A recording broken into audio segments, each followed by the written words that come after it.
Hey, man, I'm going to tell y'all right now, it's a great year to need a safety. I don't know how teams are going to use them. That ain't on me. That's on y'all. But it's a great year to need a safety. Let's talk about these guys.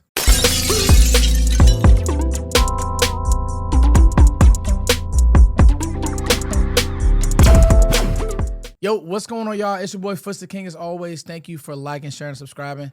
I got to tell you guys, the growth, the comments, the love, I see it all. And we're getting into safety rankings today. Now, these videos do tend to get longer, so I'm not going to spend too much time on the intro. All I do want to say is thank you. These videos take a lot of time because you got to watch a lot of tape. You got to make sure that you formulate the right opinions. And I hope that I did that. And I hope that you guys share this video around. If you're a Cowboys fan, if you're just a fan of the draft, I hope that you share this video around. And the safety position is such a volatile position, flex. Do teams want safeties? Do you need to have a good one? But you look at the teams playing in the Super Bowl, especially the Seattle Seahawks. Look at how they use Nicky Manwari. But if you go back to last year, was he the hot name? I'll tell you this when it comes to safety. With all of these guys, even my guys that just missed, they could be in this top 10. But scheme and fit matters. And in talking about the Super Bowl, you talk about Michael McDonald. He spent time with the Ravens. Who did he have on his team? He had Kyle Hamilton. What did Seattle go out and do? They went out and traded up for Nicky Manwari. They had a plan for him. All these guys, all these names, if you have a plan for them and you know exactly how you're going to use them, whether that's a chess piece, whether that's in a true old school safety role, I think it does make sense. Let's get to my 4 names that just missed this list. Number 1, Bishop Fitzgerald, USC safety. He's really good in zone, a lot of ball production, has a bunch of red zone interceptions. You like him in zone. He can play hash to hash. Tackling does concern me a bit, but he's a really good player. The size does too. He's 5'11". I wish he was a little bit bigger, but he's a good player. VJ Payne, K-State. This is an interesting one because I think that he has a really high ceiling. I would like to see him be a little bit more consistent in his man coverage, but he can keep a cap on the defense. He has good size, and actually, he has great size for his position. And there are just a few times that I saw him get gotten man coverage, but he will come down, he will hit you. Tackling technique could be a bit better, but he's a good player. And then Michael Taft and Cole Wisniewski. Cole Wisniewski was at the Shrine Bowl. He put on a show. He was covering backs. He was covering tight ends. That 6'4" frame, he can really move, more like a 5th round grade. But he can play. You know, he's a good player. And same with Michael Taft. I think that Michael Taft, my only issue with Taft out of Texas, safety out of Texas, is that he's limited athletically. And I saw that at the Senior Bowl. I noticed that at the Senior Bowl. He's in position. He's just limited in his shows. But those are my 4 that just missed. Let's get into the list. Number 10, Arizona safety, 6'2", 202, Genesis Smith. So Genesis Smith, I watched the BYU game, the Houston game, Colorado, K-State, and he has really good length. He plays single high very well. He plays split field coverages very well. He carries the seam. He did that. The reason he's on this list is because of the way that he carries the seam. Like, he does a great job in coverage. He has great eyes. My only knock with him is that he just doesn't tackle the way that I would like him to. But that 6'2" frame, he uses it well, and he runs well for that size. So his superpower is his coverage ability.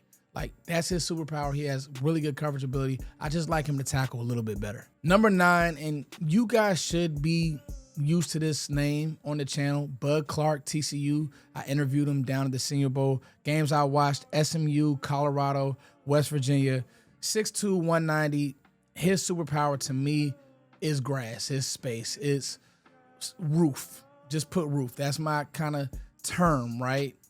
Foots is I came up with that term. Put him on the roof, let him play the roof, and he does that well. His ability to play on the roof, and these are the notes, his ability to play on the roof and stay alone is amazing. He's not nervous. Some of those guys on the roof, they kind of panic. They take false steps. They get beat, especially on 9 routes. That's not him. He will come off that hash. He will make a play.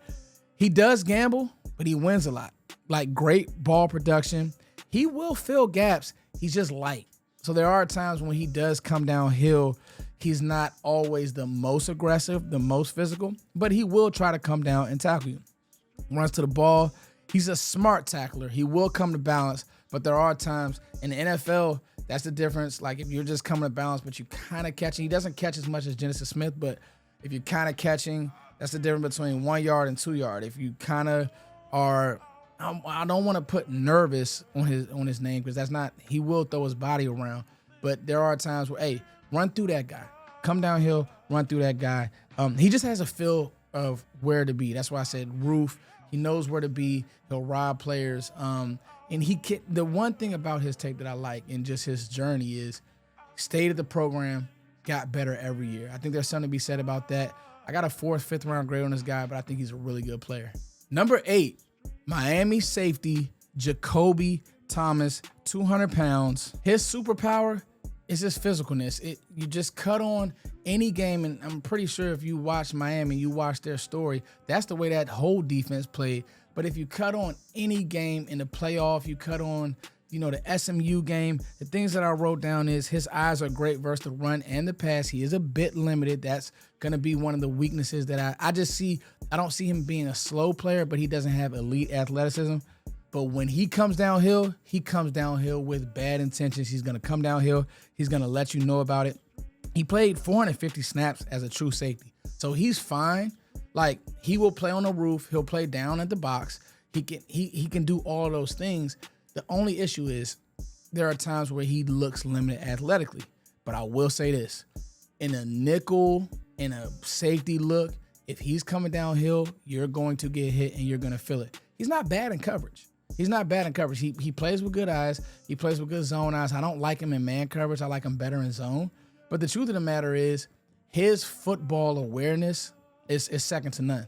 And there is something to be said about that old school safety vibe that when he's hanging around back there, he's going to hit you and you're going to feel it. And I think that there's a world for that. In the national championship, he was hitting guys. In the game before the national championship, I forget, it wasn't Oregon that they played, but the game before the national championship, he was coming downhill. He was making plays. He's getting up. He's running his mouth. This dude is a football. He's a ball player.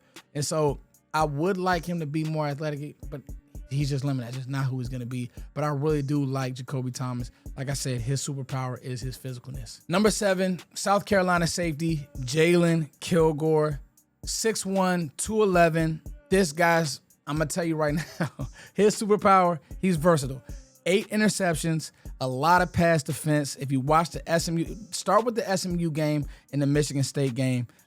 He tackles everything, plays big on tape. That's the thing that I like. He can be a big nickel. He can also play on the roof by himself. He's just versatile, man. Like, I think that he's going to be better as a nickel in the league, but at the Senior Bowl, he played all over the formation. He was down in the box. He was on the roof by himself as a true safety. He was in the nickel, in the slot. And he's really good with knowing where the play is going to go. He understands how to pattern match. At the Senior Bowl, watching the tape, they were trying to run mesh concepts. He's passing them off. He's an athlete, right? And he actually did play with Nick Emmanwori last year, and he was kind of that number 2 while Nick Emmanwori was the headliner. But he's a great athlete. I think that's where the difference between like him and Jakobe Thomas is. This guy's going to be a 4.4 athlete. You can see where even if he false steps, he can make up for it because he can really, really run. I like Jaylen Kilgore a lot. I mean, he could have been in the right scheme. He could be 3 on this list. That's the way that this safety class carries. He tackles. He has good ball production. I like Jaylen Kilgore a lot. Number 6, Penn State safety, 6'2", 4.4 athlete. His weight is off. He can't be 200. I think they got him at 205. He's every bit of 198. He got them little chicken legs. But let's talk about Zakee Wheatley. Guys, I talked to this guy at the Senior Bowl. Watch all his tape, but really go watch the quarterfinal, whatever it was, last year when they played Boise State and they're playing Ashton Genty. Go watch the plays that he makes. He had a play where he's sitting on the roof. He literally wasn't on the screen. He comes downhill, comes off the screen, and just makes a monster interception. This dude is nuts. 83.5 coverage grade. Really good running the alley. For somebody who has a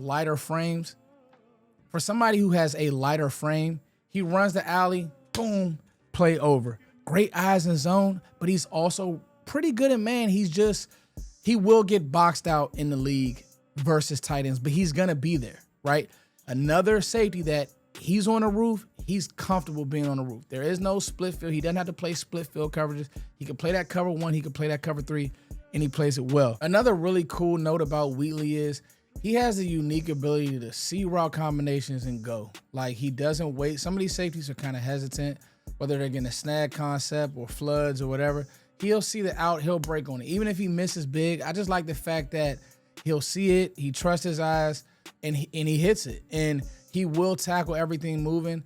He runs into that pile, play over. Really like Zakee Wheatley. He's somebody that specifically for the Cowboys, somebody who can play on the roof, but then can play down the box, but then from depth, he's running downhill and he's making plays. Love, love, love his game. Number 5 on this list, USC safety Kamari Ramsey. Here's another guy who I would say his superpower is his eyes. 6 feet, 199. He plays with great eyes. Now, I will be fair. I put him at 5, but I wanted more. I wanted to see more at the Senior Bowl. He kind of left me wanting more. Like, I wanted him to make more plays, but he was always in position, and you do see the athleticism. He's another guy and probably does this a hair better than Zakee Wheatley is. He sees it, he goes, especially and when he gets there, like, there was a ton of missed tackles when I was watching him playing Jeremiah Love. It's Jeremiah Love, but I'm just like, hey, you get this guy to the ground. Let's make some plays. But his diagnosis, like, when he sees a screen or quick game, or if it's 2-by-1, they're trying to, run some of those bubbles or quick, he will knife through and he will make those tackles.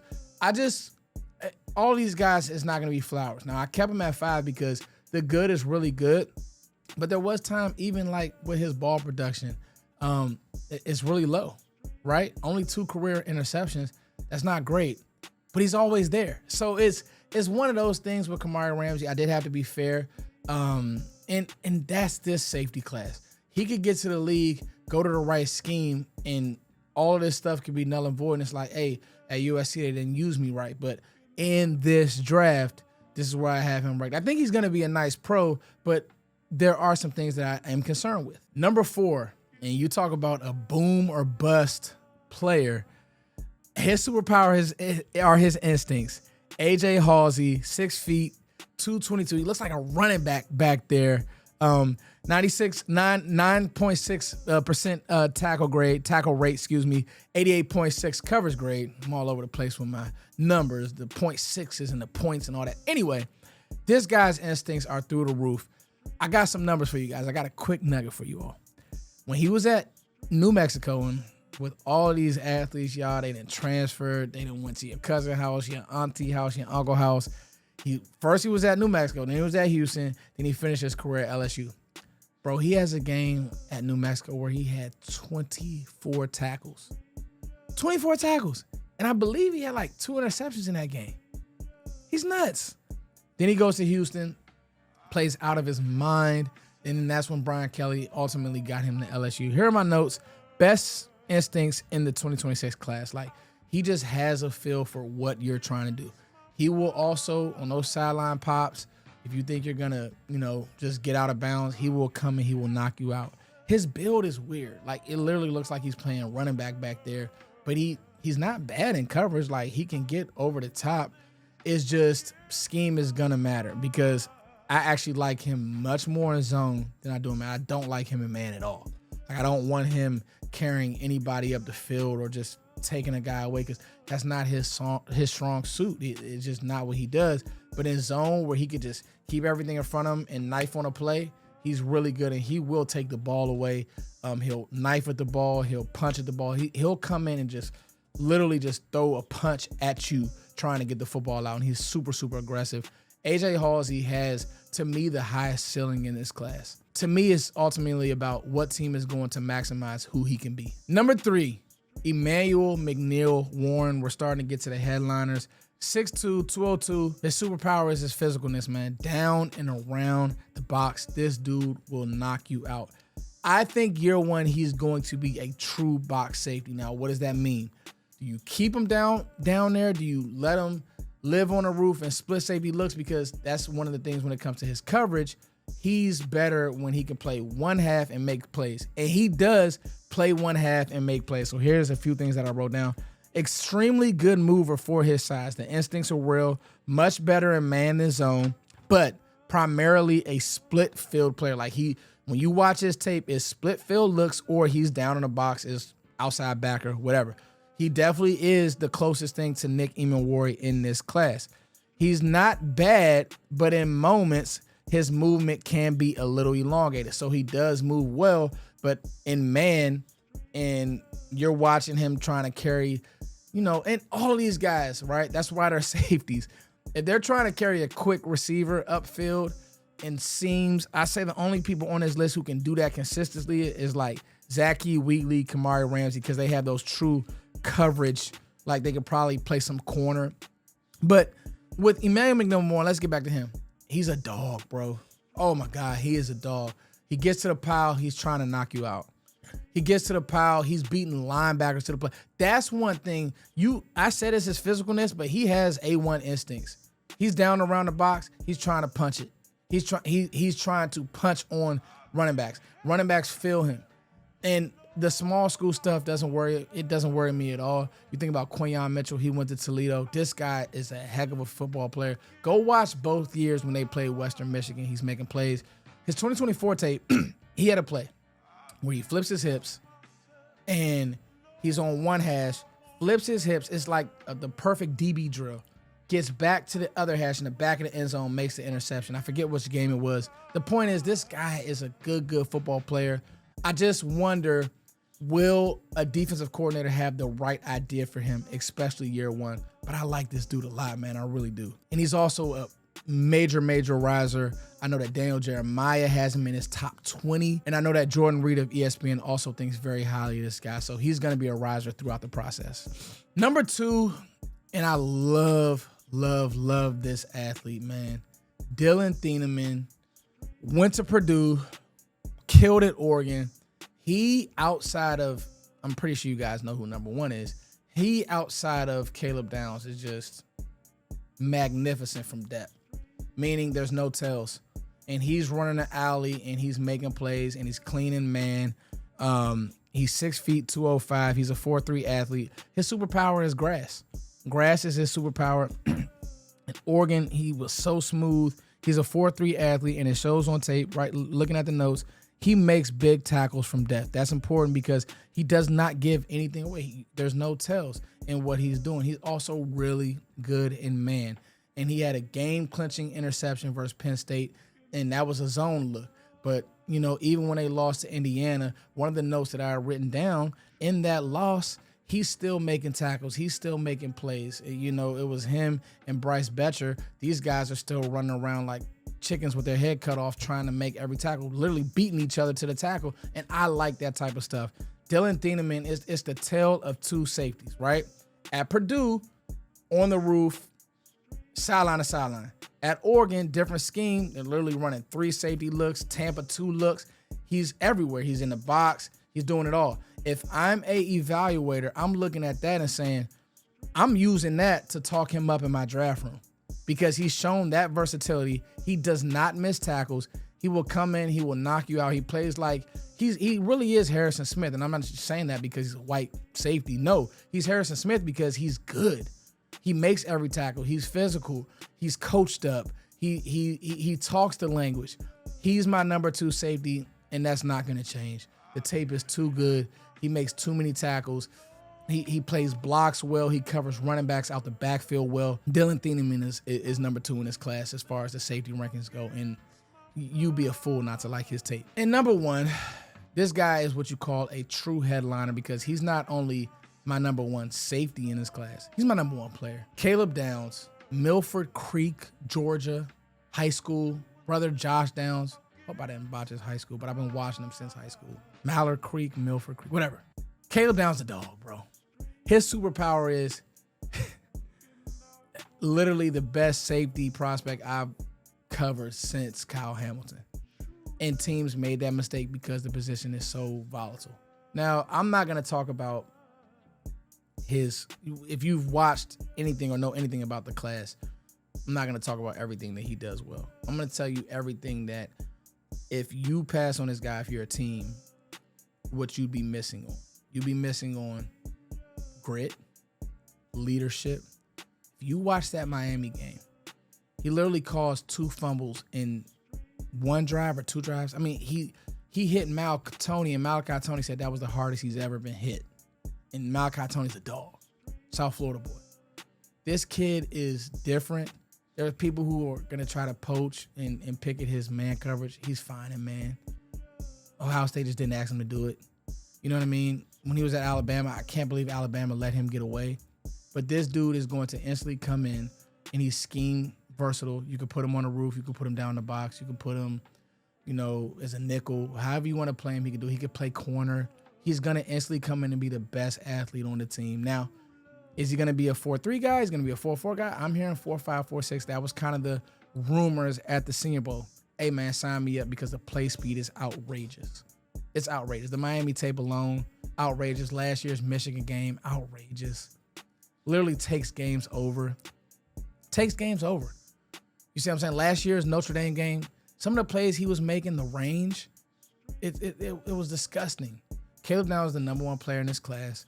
And if teams get cute, and they will, this team right here, don't get cute. Guys, those are my safety rankings. I hope you enjoyed them. I know this video got kind of long. I had to make sure that I gave you guys detailed analysis. Let me know in the comments what you didn't like about these rankings. Who would you have ranked differently? Let's have that debate respectfully. I love you all. It's your boy, Foot's the King. As always, thank you all for liking, sharing, subscribing. The draft is here, man.